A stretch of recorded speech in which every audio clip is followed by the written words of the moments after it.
Hello बच्चों, welcome to Saumya maths classroom. आप सभी जानते हैं कि ये क्लासरूम आपको फ्री में क्लास 10th 11th 12th की मैथ्स क्लासेस प्रोवाइड करता है और उसके साथ में हम साइंस की भी कुछ क्लासेस पढ़ रहे हैं। तो इसी सीरीज़ में हमने पहली क्लास अपनी देखी थी जिसमें हमने लाइट्स के कुछ बेसिक्स को समझा था और ये समझा था कि कितने प्रकार की किरणें होती हैं, कितने प्रकार के माध्यम होते हैं। ये सब चीज़ें हमने अच्छे से समझ ली थी।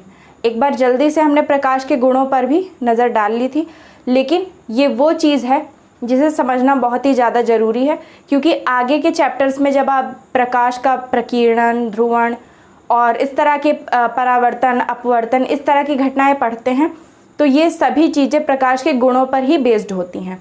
ये आपको तभी अच्छे से समझ में आ सकती हैं जब आपने प्रकाश के गुणों को बहुत अच्छे से समझा हो। तो चलिए आज की क्लास में हम पूरी क्लास में प्रकाश के गुणों को बारीकी से समझेंगे। पूरी तसल्ली से शुरू करते हैं क्लास को। कुछ गुणों को मैंने लिख लिया है। सबसे पहला गुण है प्रकाश एक विद्युत चुंबकीय तरंग है, या प्रकाश विद्युत चुंबकीय तरंगों के रूप में गमन करता है या चलता है। अब सबसे पहले ये समझते हैं कि ये विद्युत चुंबकीय तरंगें क्या होती हैं। ठीक है, आपने यूजुअली इन तरंगों का नाम नहीं सुना होगा, लेकिन विद्युत चुंबकीय तरंगें वे तरंगें होती हैं जिन्हें एक स्थान से दूसरे स्थान तक जाने के लिए किसी भी माध्यम की आवश्यकता नहीं होती, यानी किसी भी मीडियम के थ्रू नहीं जाती। अब इसका क्या मतलब है ये समझते हैं। जैसे कि अगर हमें एक स्थान से दूसरे स्थान पर जाना हो तो हम किन कंडीशंस में जा सकते हैं। एक मनुष्य या तो धरती पर पैर रखता हुआ जाता है, या फिर वो किसी गाड़ी से होकर के जाता है, या फिर बाई चांस जैसे हमें एक कॉन्टिनेंट से दूसरे कॉन्टिनेंट यानी एक महाद्वीप से दूसरे महाद्वीप पे जाना है तो बीच में सागर और महासागर पड़ते हैं, तो उन पे हम शिप्स से जा सकते हैं। यानी या तो हम धरती में चल सकते हैं या फिर हम जल पर चल सकते हैं, वो भी अपने पैरों से नहीं, किसी माध्यम से, यानी किसी एक वाहन या किसी साधन के उपयोग से। लेकिन हम हवा में नहीं चल सकते। या अगर हमारी द्वारा बोली हुई बात जो होती है, या जैसे हम किसी चीज़ को बोलते हैं तो वो कैसे जाती है, वो हवा के माध्यम से जाती है। इसीलिए आपने सुना होगा कि चंद्रमा पर अगर हम जाएं या अंतरिक्ष में अगर हम जाएं और हम दो लोग अपने दोस्त खड़े होकर आपस में बात करें तो हमें एक दूसरे की आवाज़ नहीं सुनाई देती। और ऐसा इसलिए होता है क्योंकि अंतरिक्ष में कोई भी माध्यम उपस्थित नहीं होता है, वहाँ पर हवा नहीं होती है और वायु ना होने की वजह से हमारी बात अपने दोस्त के कान तक पहुँच नहीं पाती, भले ही वो कान हमारे मुंह के बिल्कुल पास सटा करके ही क्यों ना खड़ा हो। लेकिन विद्युत चुंबकीय तरंगें होती हैं, उन्हें किसी भी माध्यम की कोई ज़रूरत नहीं होती है। इसका मतलब क्या है, जहाँ पर कुछ भी ना हो, ना कोई ठोस हो, ना द्रव हो, ना गैस हो, ना वायु हो, ना कहीं पर भी कोई आर्द्रता हो, वाष्प हो, कुछ भी ना हो, वहाँ पे भी वो चल सकती हैं आसानी से। तो यही हमारा दूसरा गुण बता रहा है कि प्रकाश निर्वात में भी चल सकता है। अब निर्वात का मतलब क्या है, वात मतलब वायु यानी हवा, और निर्वात मतलब जहाँ पर वायु या हवा ना हो, यानी प्रकाश वहाँ भी चल सकता है जहाँ पर वायु ना हो या वायुमंडल ना हो। अब ये बताया गया है कि निर्वात में प्रकाश की चाल 3 × 10⁸ मीटर प्रति सेकेंड होती है। मैंने आपको पिछली क्लास में बताया था कि निर्वात में जो प्रकाश होता है उसकी चाल अधिकतम होती है, यानी ठोस में, द्रव में, गैस में, सभी की तुलना में जब निर्वात में चलता है प्रकाश तो उसकी गति सबसे ज़्यादा तेज होती है, और वो होती है 3 × 10⁸ मीटर प्रति सेकेंड। यानी प्रकाश खुद तो निर्वात में सबसे तेजी से चलता है, और उसके साथ अभी तक प्रकाश का रिकॉर्ड कोई भी नहीं तोड़ पाया है। ठीक है, यानी प्रकाश से ज़्यादा तेजी से कोई भी वस्तु नहीं चल सकती, चाहे वो जो कुछ भी हो, सिवाय हमारे मन के। बस मन ही है जो प्रकाश से भी ज़्यादा तेजी से चल सकता है, लेकिन उसके अलावा कोई भी ऐसी चीज़ नहीं है जिसे हम देख सकते हो। मन को तो हम वैसे भी नहीं देख सकते, यानी जो हमें कहीं ना कहीं उपस्थिति अनुभूत कराती हो और हम उसे देख सकते हो, या वो कोई वस्तु हो और वो प्रकाश से तेज चल ले, ऐसा आज तक कुछ भी खोजा नहीं गया है। प्रकाश ही दुनिया में सबसे ज़्यादा तेजी से गति करता है, और वो कितनी तेजी से चलता है, 3 × 10⁸ मीटर प्रति सेकेंड। यानी ये दो मेजर फाइंडिंग्स हमें क्या मिली, प्रकाश एक विद्युत चुंबकीय तरंग है, और विद्युत चुंबकीय तरंग होने के कारण वो निर्वात में भी चल सकता है, यानी जहाँ पर कोई भी माध्यम ना हो वहाँ भी आराम से विचरण कर सकता है।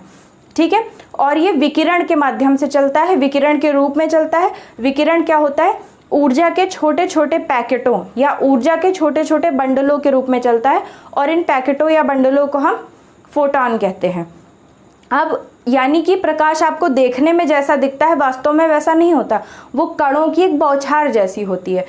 कहीं पर कण होते हैं, फिर दूसरा एक और कण होता है और उनके बीच में कुछ स्पेस भी होती है, जबकि हमें ऐसा लगता नहीं है। वास्तव में जब हम खड़े होते हैं धूप में तो हमें ऐसा नहीं लगता कि कोई चीज़ आ करके हमें टकरा रही है हमसे, लेकिन वो वास्तव में ऊर्जा के छोटे छोटे पैकेट होते हैं। लेकिन क्योंकि पैकेट किस चीज़ के होते हैं? ऊर्जा के, इसलिए केवल हमें ऊष्मा की अनुभूति होती है, यानी केवल गर्मी की अनुभूति होती है। अगर उसकी जगह वो द्रव्य होता, यानी द्रव्य होता, कोई पदार्थ होता, मैटर होता, तो जब वो हमसे आके टकराता तो हमें वैसी अनुभूति होती जैसे कि जब हवा चलती है और हम खड़े होते हैं तो हमें क्या है, दाब की अनुभूति होती है। यानी जब हवा बहुत ज़ोर से चल रही होती है, हम आगे बढ़ते हैं तो हमें लगता है कि कोई हमें पीछे धक्का दे रहा है। तो प्रकाश में चलने पर चाहे जितनी तेज धूप सामने से पड़ रही हो, आपको कभी ऐसा नहीं लगता कि कोई दबाव लग रहा है या हम पीछे की ओर धकेल रहे हैं। ऐसा इसलिए होता है क्योंकि प्रकाश द्रव्य के माध्यम से, यानी द्रव्य के रूप में नहीं होता, वो ऊर्जा के रूप में होता है। तो इसलिए सामने से जब बहुत तेज धूप होती है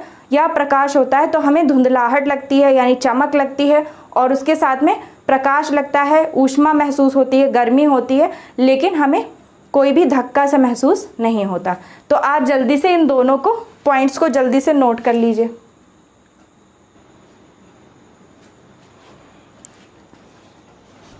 अब प्रकाश के अगले गुण क्या हैं, हम ये समझते हैं। तीसरा गुण ये है कि प्रकाश सरल रेखा में गति करता है। अब प्रकाश सरल रेखा यानी सीधी रेखा में गति करता है, इस बात का क्या अर्थ है ये समझते हैं। आपने देखा है कि आप कोई भी टॉर्च जलाएं और सीधा उसके सामने हाथ लगा दें तो क्या होता है, प्रकाश रुक जाता है। इसका अर्थ क्या है कि प्रकाश एक सीधी रेखा में गति करता है। अगर वो सीधी रेखा में गति ना करता तो आप हाथ लगाते, वो इधर उधर से मुड़ करके आपके हाथ को कवर करता और फिर निकल करके चला जाता, जैसा कि हवा के साथ होता है। आप देखते हैं कि आपके बड़े से कमरे में एक छोटी सी विंडो होती है और आप आराम से सांस लेते रहते हैं, यानी कि वहाँ पर हवा होती है जिससे आप ऑक्सीजन ले सकते हैं। अब ऐसा कैसे होता है? क्योंकि हवा सीधी रेखा में नहीं चलती, उसे जहाँ भी स्थान मिलता है वो बाकी पूरे स्थान में फैल जाती है। लेकिन प्रकाश के उसमें क्या होता है, उल्टा होता है। जब आपको पढ़ना होता है तो आपको बिल्कुल सामने बल्ब लगाना पड़ता है। अगर बल्ब के सामने कोई खड़ा हो जाता है तो आप उससे कहते हैं कि थोड़ा सा हटिए क्योंकि मुझे दिख नहीं रहा। अब ऐसा क्यों होता है? क्योंकि प्रकाश सीधी रेखा में चलता है। अब आप ये भी सोच सकते हैं कि अब कितना अच्छा हो जाए कि अगर बल्ब के सामने मेरा छोटा भाई या बहन आकर खड़ी हो जाए और उसके बाद भी मुझे आराम से दिखता रहे। तो कुछ चीज़ों में तो आपके लिए थोड़ी सी सुविधा हो जाएगी, लेकिन बहुत बड़ा नुकसान भी होगा और हम जीवित ही नहीं रह पाएंगे। ऐसा क्यों? क्योंकि जब धूप आती है तो आप घर बनाकर क्यों रहते हैं? क्योंकि जब दिन में धूप हो जाती है, बहुत उजाला हो जाता है, तो हमें क्या होता है, सोने के लिए जैसे हमें थोड़ा सा सेपरेट स्थान चाहिए, थोड़ा सा अंधेरा होना चाहिए आराम करने के लिए। उसके साथ में क्या होता है, जैसे कि बहुत ज़्यादा जब गर्मियों में तेज़ धूप होती है तो हमें बचने के लिए हम किसी बरामदे में या कमरे में बैठते हैं तो हमें धूप नहीं लगती। लेकिन अगर धूप भी वायु की तरह गुण प्रदर्शित करे तो क्या होगा, हम किसी भी बरामदे या कमरे में छुप कर बैठेंगे और वो एक छोटे से छेद से होती हुई, छोटी सी विंडो से होती हुई पूरे कमरे में फैल जाएगी और हमें कहीं भी सुकून नहीं मिल पाएगा। तो इसलिए प्रकाश का ये बहुत बड़ा गुण है कि वो हमेशा सीधी रेखा में चलता है। अब इसके बाद जो चौथा गुण है, प्रकाश कई तरह का होता है, जैसे कि दृश्य प्रकाश, अवरक्त प्रकाश, पराबैंगनी प्रकाश और इस तरह के कई और होते हैं। यानी कि प्रकाश वही प्रकाश नहीं है जिसे आप केवल देख सकते हैं। दृश्य प्रकाश ही हम केवल देख सकते हैं, बाकी सभी हमारी दृष्टि सीमा की वजह से हमारे लिए इनविजिबल होते हैं, यानी कि अदृश्य होते हैं। हम पराबैंगनी प्रकाश नहीं देख सकते। जैसे कि आप जानते हैं कि ओजोन लेयर जो होती है, ओजोन की परत होती है, वो पराबैंगनी प्रकाश यानी पराबैंगनी किरणों से हमारी सुरक्षा करती है। लेकिन हम कभी देख नहीं सकते कि ओजोन में छेद होने की वजह से अब धरती पर पराबैंगनी किरणें आने लगी हैं। अगर उन्हें हम देख सकते होते तो शायद हम डर जाते। यानी जब ओजोन में छेद नहीं था उसके पहले भी हमें दुनिया वैसी ही दिखती थी और ओजोन की परत में छेद होने के बाद भी वैसी ही दिखती। अगर हम पराबैंगनी प्रकाश को देख सकते तो हम जान जाते कि धरती पर धीरे धीरे पराबैंगनी प्रकाश बढ़ रहा है या फैल रहा है। ये बैंगनी रंग का होता है और कुछ जीव ऐसे होते हैं जो इसे देख सकते हैं, जैसे कि मक्खियाँ होती हैं।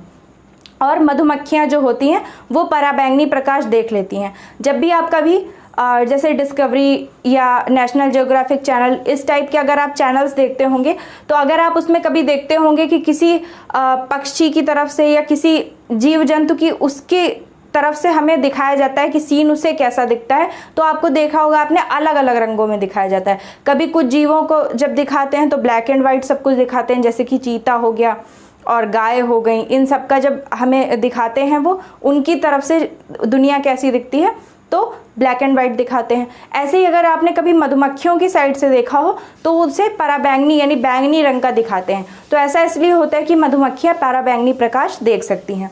वैसे ही जो उल्लू होते हैं वो अवरक्त प्रकाश देख सकते हैं, ये रेड कलर का होता है।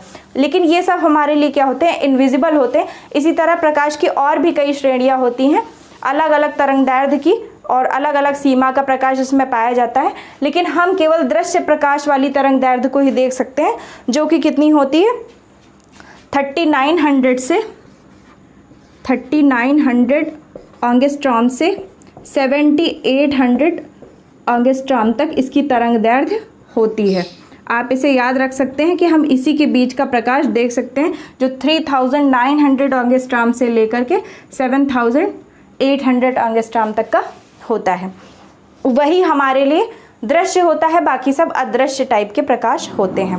ठीक है, तो आप जल्दी से इन क्वालिटीज़ को नोट कर लीजिए प्रकाश की।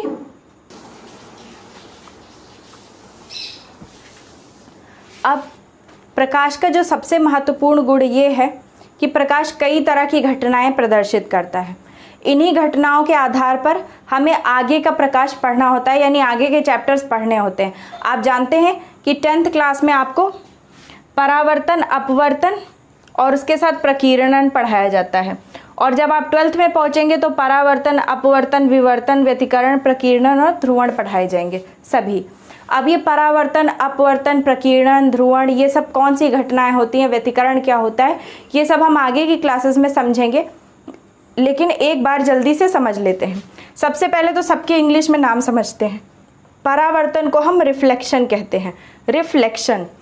अपवर्तन को हम रिफ्रैक्शन कहते हैं। विवर्तन को हम डिफ्रैक्शन कहते हैं। व्यतिकरण को हम इंटरफेरेंस कहते हैं। प्रकीर्णन को स्कैटरिंग कहते हैं और ध्रुवण को पोलराइजेशन कहा जाता है। अब समझते हैं कि ये क्या क्या होता है। एक एक बार में हम थोड़ा थोड़ा सा सबके बारे में समझ लेते हैं, फिर आगे से मैं जो नेक्स्ट चैप्टर शुरू करूंगी वो यही, इसी से रिलेटेड हम परावर्तन को शुरू करेंगे।